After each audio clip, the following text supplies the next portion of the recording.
മധ്യേഷ്യയിലെ തങ്ങളുടെ മേധാവിത്വം കൂടുതൽ ശക്തമാക്കാൻ ഒരുങ്ങുകയാണ് റഷ്യ. ഇതിൻ്റെ ഭാഗമായി അഫ്ഗാനിസ്ഥാനിലെ താലിബാൻ സർക്കാരിനെ അംഗീകരിക്കാൻ റഷ്യ പുതിയ ഒരു നിയമം പാസാക്കിയിരിക്കുകയാണ്. താലിബാനുമായും സിറിയയുടെ പുതിയ ഭരണകൂടവുമായും ബന്ധം സജീവമാക്കാൻ, തീവ്രവാദ ഗ്രൂപ്പുകളുടെ നിരോധനം നീക്കാൻ കോടതികളെ പ്രാപ്തരാക്കുന്ന നിയമമാണ് റഷ്യൻ പാർലമെൻറ്റ് ഇപ്പോൾ പാസാക്കിയിരിക്കുന്നത്. അഫ്ഗാനിസ്ഥാനിലെ താലിബാൻ സർക്കാരിനെ നിലവിൽ ഒരു രാജ്യവും അംഗീകരിച്ചിട്ടില്ല എന്നത് യാഥാർത്ഥ്യമാണ്. എന്നാൽ റഷ്യ താലിബാനുമായി ബന്ധം സ്ഥാപിക്കുന്ന കാഴ്ചയാണ് ഇപ്പോൾ കാണുന്നത്.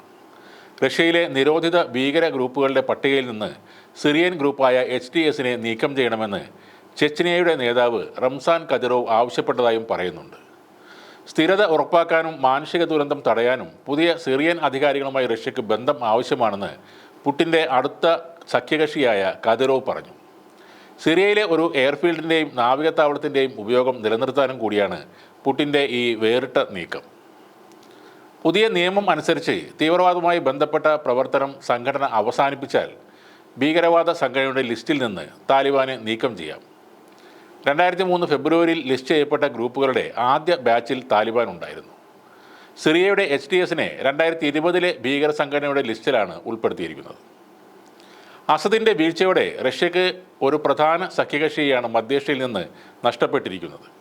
മിഡിൽ ഈസ്റ്റിൽ തങ്ങൾക്ക് വ്യക്തമായ മേധാവിത്വം വീണ്ടെടുക്കാനാണ് റഷ്യയുടെ ഇപ്പോഴത്തെ ശ്രമം.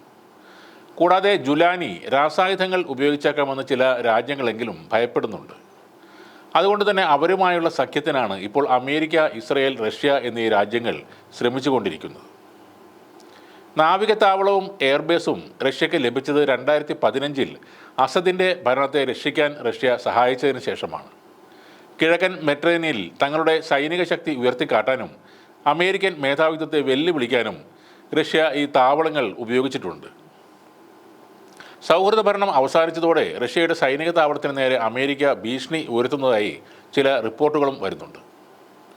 ഇപ്പോൾ റഷ്യ, ഉത്തര കൊറിയ എന്നീ രാജ്യങ്ങളെയും 15 സ്ഥാപനങ്ങളെയും കരിമ്പട്ടികയിൽ ഉൾപ്പെടുത്തിയതായി ദക്ഷിണ കൊറിയയുടെ വിദേശകാര്യ മന്ത്രാലയം അറിയിച്ചതോടെ ഇനി വീണ്ടും ഒരു ശീത സമരത്തിലേക്കാണ് ലോകരാജ്യങ്ങൾ പോകുന്നതെന്ന് ഉറപ്പായി കഴിഞ്ഞു.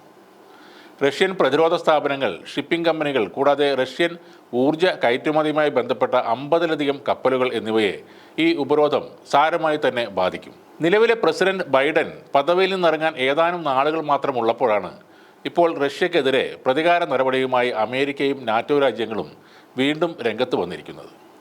ട്രംപ് വൈറ്റ് ഹൗസിലേക്ക് മടങ്ങിയെത്തിയാൽ പുടിനോടുള്ള പ്രതികാരത്തിന് മറ്റ് നാറ്റോ രാജ്യങ്ങൾക്ക് വിലക്ക് വരും. അതിനാൽ തന്നെ കുറഞ്ഞ സമയത്തിനുള്ളിൽ റഷ്യയെ പരമാവധി പ്രകോപിപ്പിക്കുക എന്ന തന്ത്രമാണ് നാറ്റോ രാജ്യങ്ങൾ ഇപ്പോൾ ചെയ്തുകൊണ്ടിരിക്കുന്നത്.